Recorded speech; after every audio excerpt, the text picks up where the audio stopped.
So it's fixed units here. Old tube radio. Still look good. It's missing the brand name here. If you look, it's good. It look like a General Electric brand. Model number, I can't see nothing about the model number. I would like to know the model number so I can see what year is this one. Anyway, I'm gonna try to fix it. So let me show you what this radio is doing. I'm gonna plug it to the power.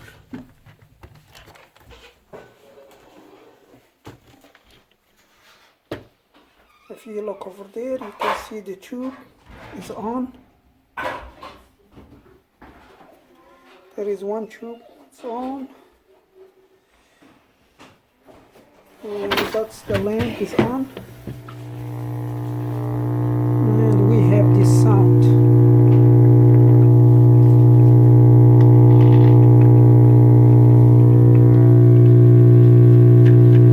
This one, it doesn't work. So this switch for AM and FM. So let's take it apart and look at it inside.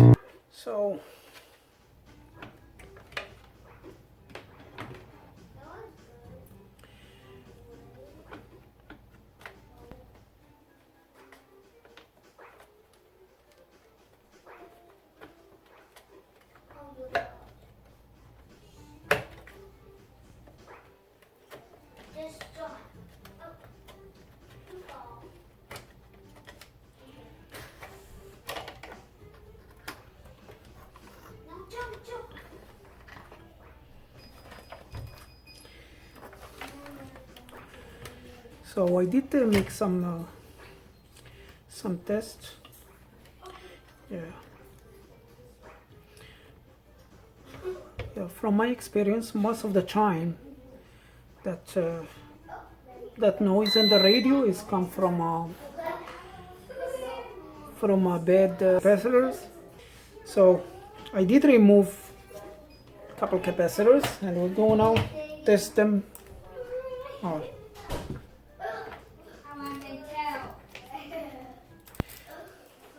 So we're going to use this adapter here.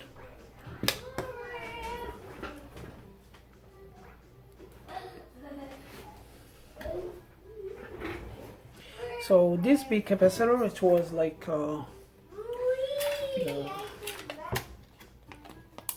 this aluminum paper, it was covering it. So if you have one like this, you need to check this one to read what's the capacitors. So these capacitors,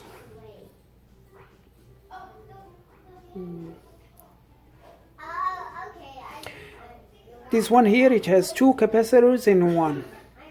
So like you see, there is three connector here.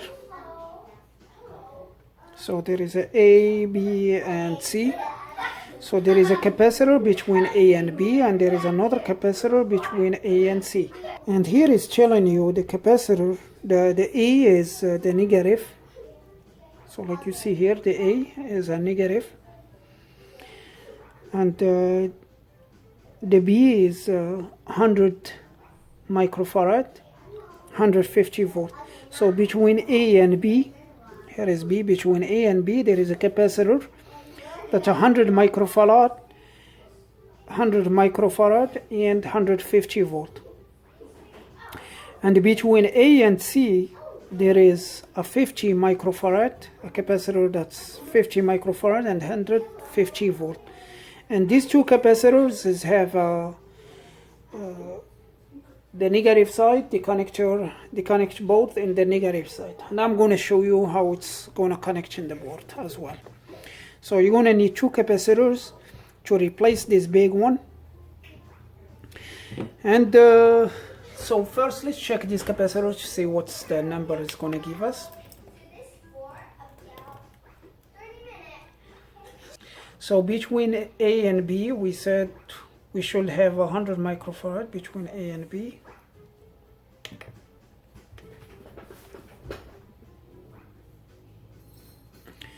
So between A and B, we have 6 microfarad, and if you look at that ESR is 130 ohm. This capacitor has a lot of leak. So between A and C,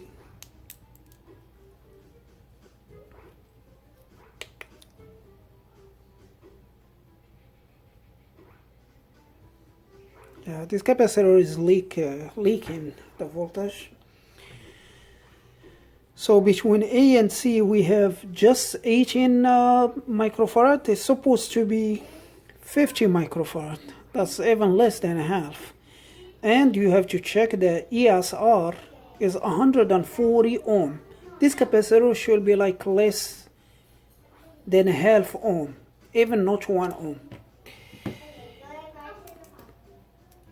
So you need to check, when you are checking the capacitor, you need to check both the capacitance and check the ESR. And this is another the capacitors that was in the radio. This is supposed to be 50 microfarad. Let's see what we're going to find here.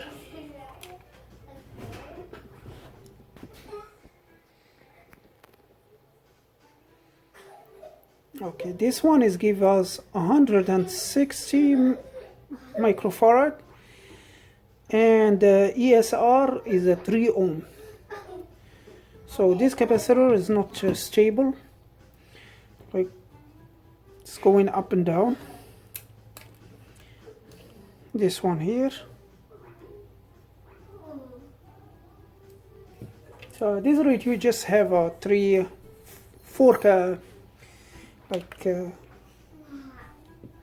capacitors that we can check. This is one here, it's just 126 picofarad. That's even not 1 microfarad. It's supposed to be 2 microfarad. It means this capacitor and there is no ESR. Cannot read the ESR of this capacitor. So this is a bad capacitor as well. And this one here. So this capacitor here is supposed to be 50 microfarad. Here is giving us 68 microfarad more than was supposed to be. And ESR of it is 21 ohm. It should be like, this one should be like less than half ohm. I'm going to show you a good capacitor how it's going to look like, because I have one here. So this is a user capacitor. I took it from a board. Let me see if I can. Okay, this one is 47 microfarad and 35 volt, and we're going to measure it, because this one is close to the one it was 50. It's close to this one, that's 50 microfarad. So here,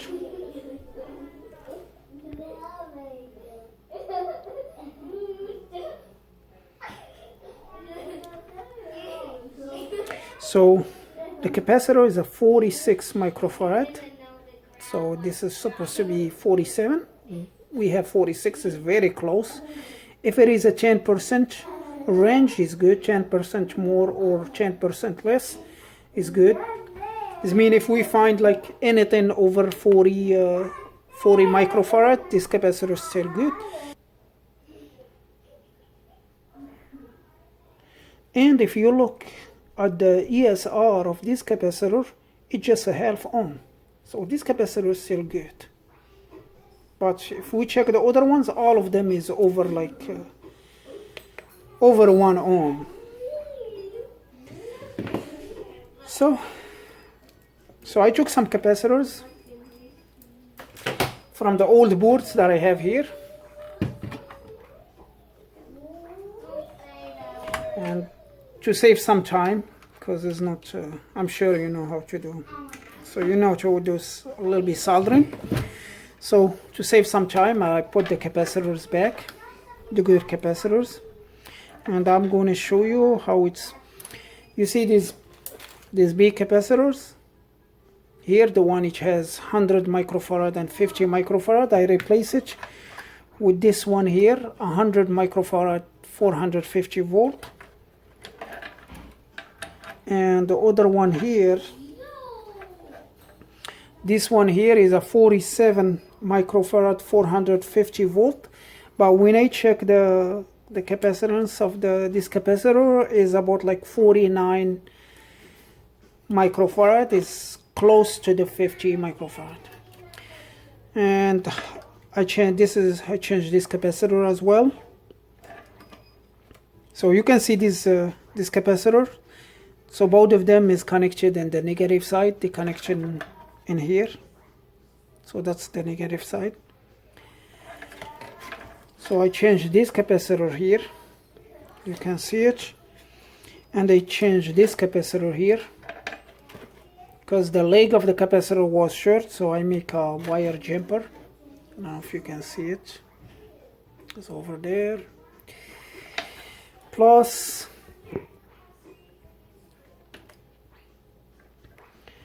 another capacitor, I put it here in the back, between that side and that side.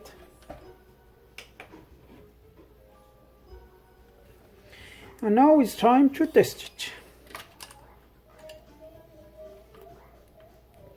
Oops, this connector here is come loose. Let me solder it.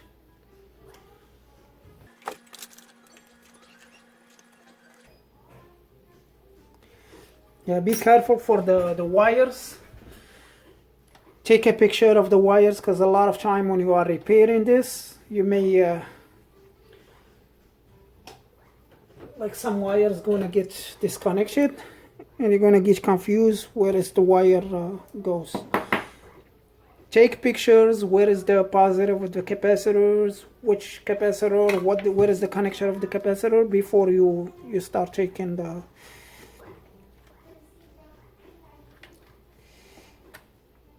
I always take a video of where is the and picture to mark where is the stuff. Yeah, this wire is here.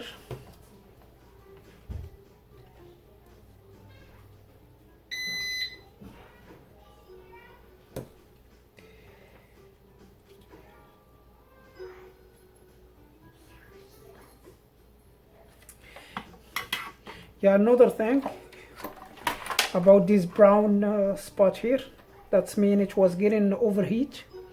That spot here it has these vacuum tubes. They have some cracks connector, bad connection. So I did solder it again, and you can see here this wire it just cracked too. And now where is this wire go? It's go to the connector to this capacitor here. I'm gonna solder the wire as well.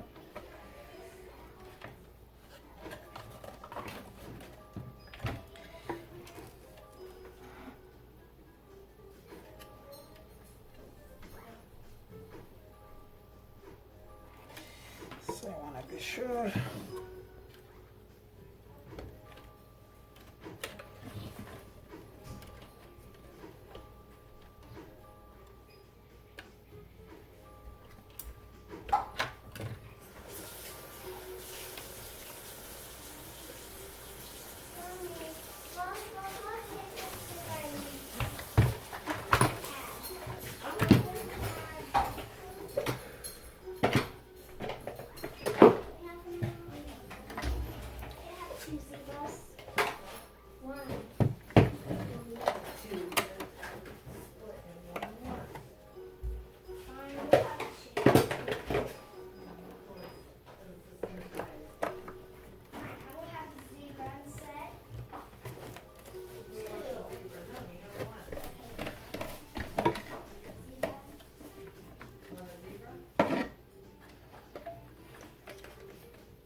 So if you lost the wire like it happened to me here, just look close the connector and you're gonna see the spot where it was the wire.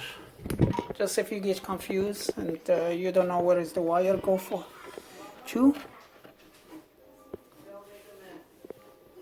So let me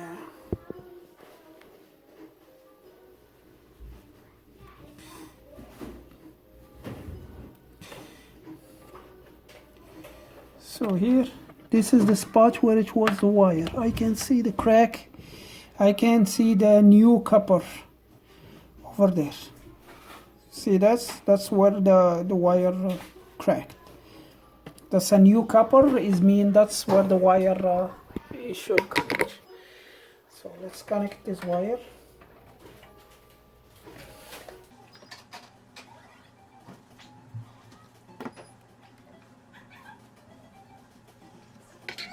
And another thing, the old solders, they may take a long time to melt, so just give it a little bit and try to mix it with the new solder.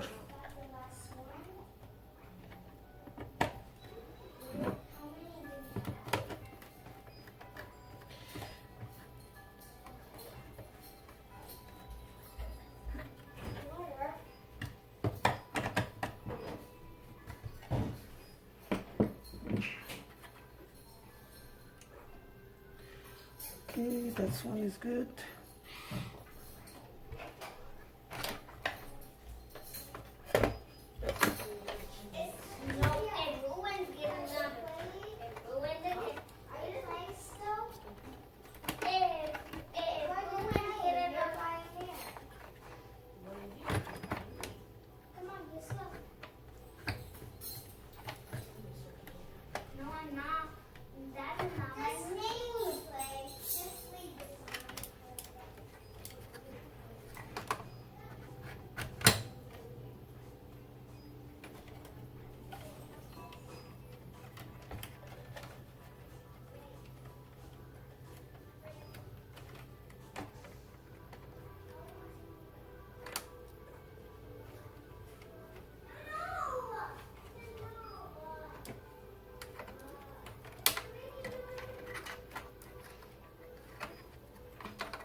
After I done, I'm gonna put this one together. So let's test to see if we fix the sound.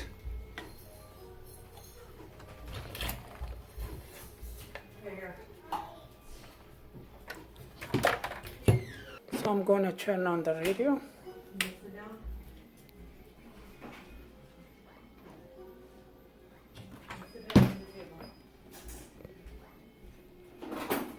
I do have the light over there.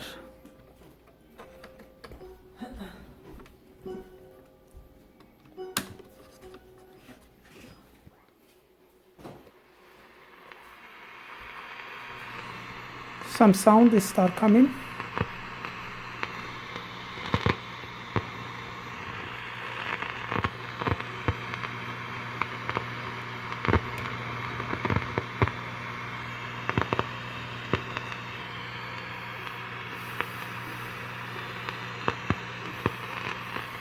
So no, there is no more that very loud noise.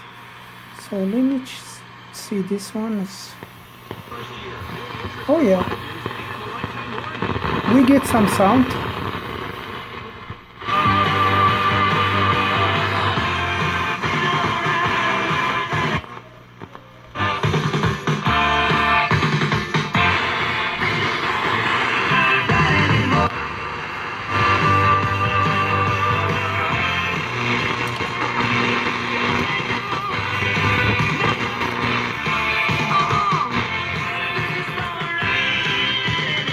107.3 The Eagle. Tempe's classic hits. It's John Moore. Hope you're doing well. Hope you had a great Christmas. And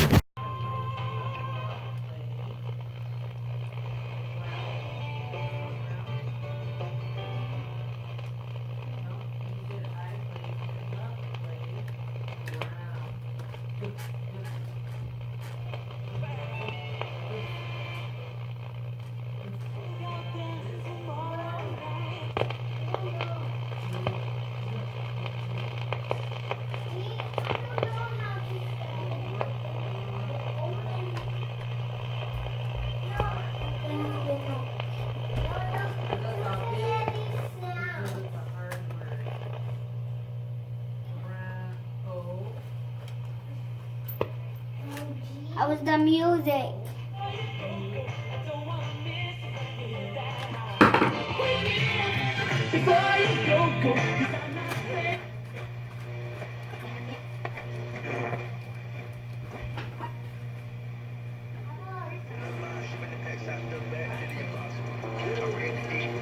Call the audible, switch feel like a sequence. Let me keep at the back crawling in. They said I want beats, because I had to go hard again. Alright, you can see now the radio is working completely fine, and I'm just gonna put it together, and we're done.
I forgot to mention, this radio is in the 60s. As you see, this coil here, they have 1965.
delays in Tampa keeping things slow. One westbound I-4 So approaching this the is all train for this between video. 22nd Thank you Street for causing watching. stoppage Please of subscribe if you want to see Also, more no videos accidents about southbound all different I-265 repairs. approaching Lois Avenue, which is And blocked in the we'll left see you lane. on next We have video. an accident